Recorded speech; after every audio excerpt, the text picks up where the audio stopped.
Hey everyone, welcome back to Immediate Movie Reactions. I'm here after seeing Avatar Fire and Ash. This is the third in the series, and this is my second recording because the first one went really, really long. I just had a whole lot to say, and then I thought, well, you know what? If my main complaint is that the movie is too long, then why put out a 12-minute video, right? So I have defended Avatar long past the point where it was cool to hate Avatar. I really, really enjoyed the first movie. I did not like the second one at all, and not going to go too much into that. I'll link my video of my review of the second film down below. So I went into this film thinking, I'm just going to tear it apart. I'm going to hate it. I know that, so why am I even bothering? But what I found was I kind of liked it. I kind of enjoyed it. I think it is maybe the best written of the three, which isn't to say a lot because it is the same exact film, except this one is focused more on Spider, which I think is terrible. He's a stupid character, and none of what happens with him makes any sense. There's too much Quaritch in this film. Like, we're in the third film and we still got the same bad guys. Giovanni Ribisi is still a freaking moron. Why he's in this series of films, I don't know. At least we're not looking after unobtainium anymore. We're going for Amrita, which is the Buddhist, basically, like, nectar of enlightenment, and hunting whales, which I thought was, again, one of the worst parts of the second film.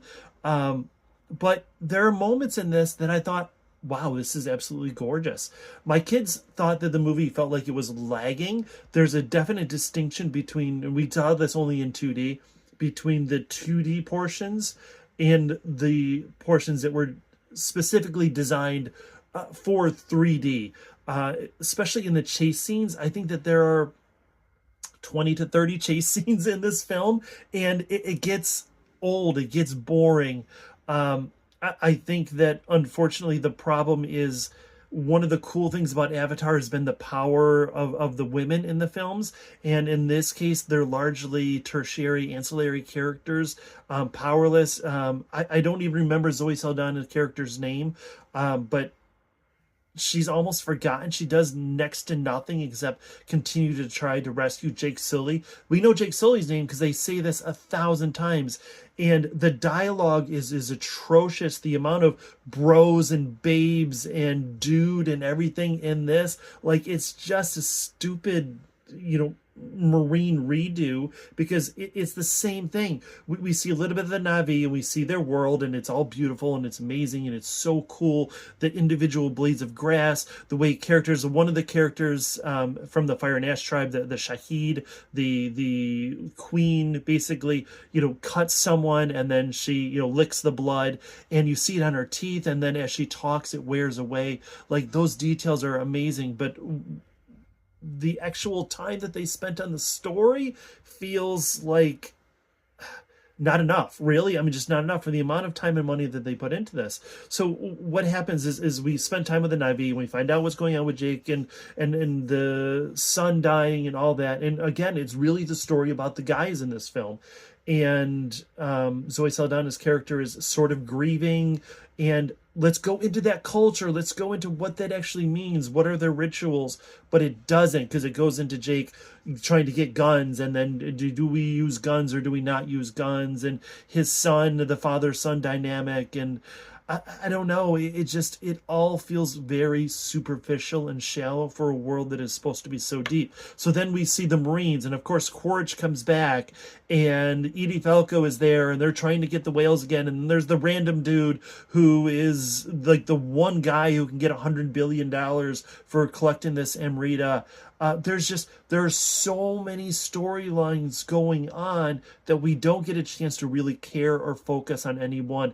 I think his name is Loak, who is the Sully's son and is sort of responsible for the death of his brother. That would be a great storyline when he is, spoiler, I'm sorry, when he is thinking of taking his own life. Like, let's explore that a little bit. At one point, they bring in these wind traders that come in, and that's going to be how they're moving to the next portion of the world. But even though they came on the screen and I actually said, wow, that is amazing, it looks so great, they're 15 minutes of the film, and this film is 3 hours long. So many chase sequences, so many things that get repeated. they run away and then they go back to the water people, and then they run away and they go back to the water people. They're trying to escape Quaritch, but not really, because they keep going to the same place. And then the humans show up again. And, I kind of lost track of where I was. But, what I was saying is that it follows the same Avatar story beats. And when we got done with this film and I asked my kids, what did he think? And they said, it's an Avatar movie, because that's what happens. We get to the end, there's a giant climactic battle, which is very anticlimactic, because at this point, it's the third time. It's like, we love the Ewoks killing the Empire, right? And Return of the Jedi. But if we see that 3 movies in a row, we get fucking tired of it. And that's the thing, is like, everything that we see with Sully going and get the big dragon and all that sort of thing, we've seen it all before. There was nothing really new. Anything that could have been new. The Fire and Ash people, I'm going to call them Mogwai. I know it's not the Mogwai tribe, but it's pretty close to that. They were the coolest part of it. This tribe that has separated themselves from Awa, and why did that happen, and what does that mean for them? They basically become just animalistic savages that do nothing for the story except create another set of combat and conflict and something else for Quaritch to sort of cling on to. They could have done something interesting with him as a character, and is he finally going to see? But no, he doesn't, because we know where everything is going. I will say that the final battle, which is, God, it's like an hour long.